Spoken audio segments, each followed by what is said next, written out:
Welcome back mga Lodi. Sa video na ito ay may bagong app na ulit akong gusto share sa inyo, na pwede ulit tayo makakuha ng free diamond sa Mobile Legends, lalo na babalik na naman ang promo diamond, para makakuha ka rin ng skin na gusto mo. At pag bago ka pa sa channel ko baka naman pa-like at subscribe naman dyan. Alam ko sa karamihan ay meron ng app na ito, at kung wala ka pang app na tulad ng nasa video try mo rin at legit din ito, para mas madali mo itong ma-download, ilalagay ko na lang sa comment section ang link ng mismong app.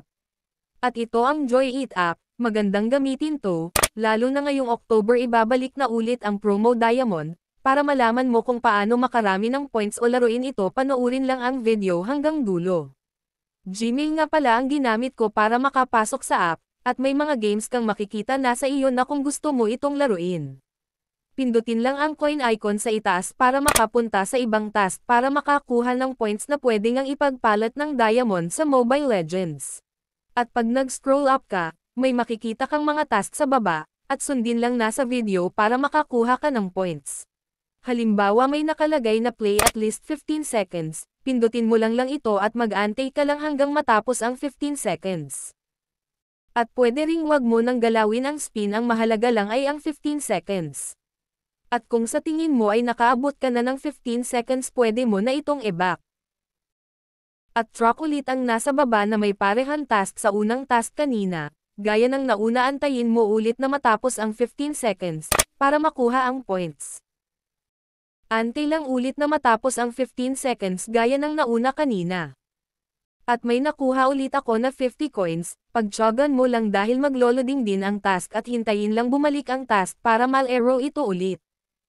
At makakakuha ka rin ng points sa pag-sign in araw-araw sa app na ito, katyaga lang ang kailangan at sipag, at sa itaas naman, may nakalagay na play game, at pag naglaro ka nga dito ng 10 minute hanggang 45 minutes ay makakakuha ka ng 1080 points na mas malaki kaysa ibang task na ginawa ko kanina.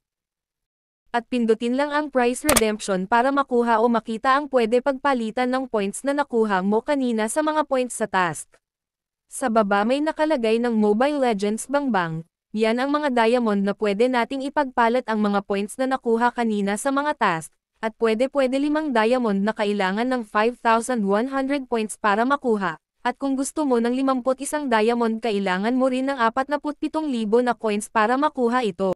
Try ko nga dito ang 5 diamond dahil may sapat na akong points para makuha ito, at ang kailangan nga lang dito ay ang mail ID at server mo sa Mobile Legends.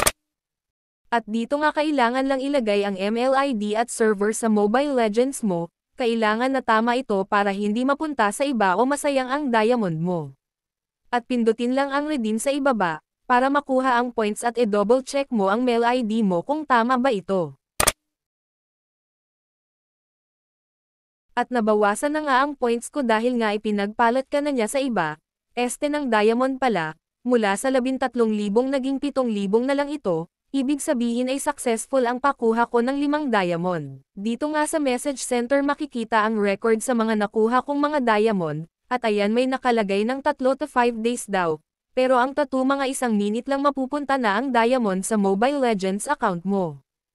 At pwede mo ring i-invite mga kaibigan mo para mas mabilis ka makadami ng points, pindutin lang ang continue invite friends.